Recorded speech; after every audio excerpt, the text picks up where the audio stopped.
복지제도를 통해 지원되는 내용은 정말 다양합니다. 경제적으로 어려움을 겪을 때 생계가 걱정된다면 생계비를 지원하고 몸이 아픈 사람들에게는 의료 비용을 지원하기도 합니다. 그리고 앞으로의 미래를 대비해야 하는 사람에게는 경제적으로 자립할 수 있도록 도움을 주기도 하죠.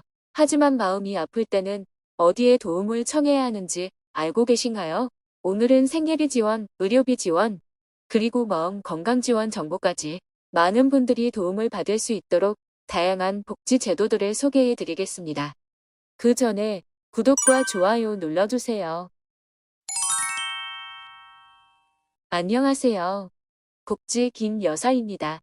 개인마다 어려움을 겪는 방식은 다릅니다.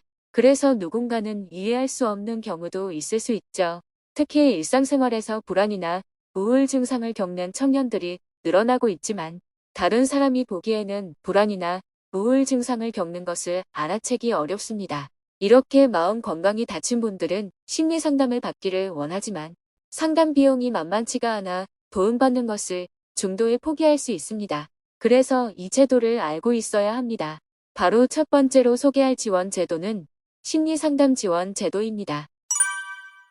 이번에 서울시에서 마음건강지원사업 3차 참여자를 모집하고 있습니다. 온라인으로 간단하게 나의 심리 상태는 어떤지 진단해보고 진단 결과에 따라 만약 1:1 맞춤 상담이 필요한 사람이 있다면 심리 상담을 지원합니다. 지원 대상자는 서울시에 거주하는 만 19세 이상, 만 39세 이하의 청년이라면 누구나 신청할 수 있는데요. 그러니까 소득, 재산 기준 없이 신청할 수 있다는 장점도 있습니다. 지원 내용은 심리상담을 회당 50분씩 기본 6회 지원되며 만약 추가 상담이 필요한 분들은 총 4회 추가 상담을 진행하여 총 10회까지 심리상담이 지원됩니다. 그리고 상담이 종료된 이후에는 고위험군에 해당한다면 추가 관리 프로그램도 지원받을 수 있습니다. 심리상담 비용이 만만치 않아 아직 망설이고 있는 분들은 본인 부담금 10%만 내고 심리상담 받아보시면 좋겠네요. 신청은 6월 26일부터 7월 2일까지 서울시 청년몽땅 정보통 홈페이지에서 접수 가능하고 서울 외에도 전국 행정복지센터로 문의하실 수 있습니다. 지난 1차 사업과 2차 사업에서 총 4,775명이 마음건강지원사업에 참여하여 도움을 받았고 이번 청년 마음건강지원사업 3차 참여자는 총 2,500명이 혜택 받을 수 있다고 하니까 힘든 시기에 많은 분들이 도움 받으셨으면 좋겠네요. 신청 일정은 지자체별로 차이가 있을 수 있으니 각 지자체별 행정복지센터로 상담을 진행해 주시기 바랍니다. 두 번째 내용은 생계비나 주거비, 의료비 등 지금 당장 필요한 지원을 받을 수 있는 복지제도입니다. 바로 긴급복지지원 제도인데요. 기존에도 몇 번 소개해 드린 적 있지만 혹시 아직도 긴급복지제도가 무엇인지 몰랐던 분들을 위해 간단히 소개해 드릴게요. 긴급복지제도는 갑작스럽게 가장의 실직, 사망, 폐업 등으로 소득이 없어진 경우 그리고 가구 구성원으로부터 유기되거나 학대당하여 지원을 받아야 할 때 신청할 수 있어요. 지자체마다 다르게 적용될 수 있지만 중앙부처를 기준으로 보면 소득 기준이 중위소득 75% 이하여야 합니다. 중위소득 75%는 1인 가구일 때 전월 보수월액이 167만원 이하, 2인 가구는 276만원 이하, 3인 가구는 353만원 이하, 4인 가구는 429만원 이하여야 하죠.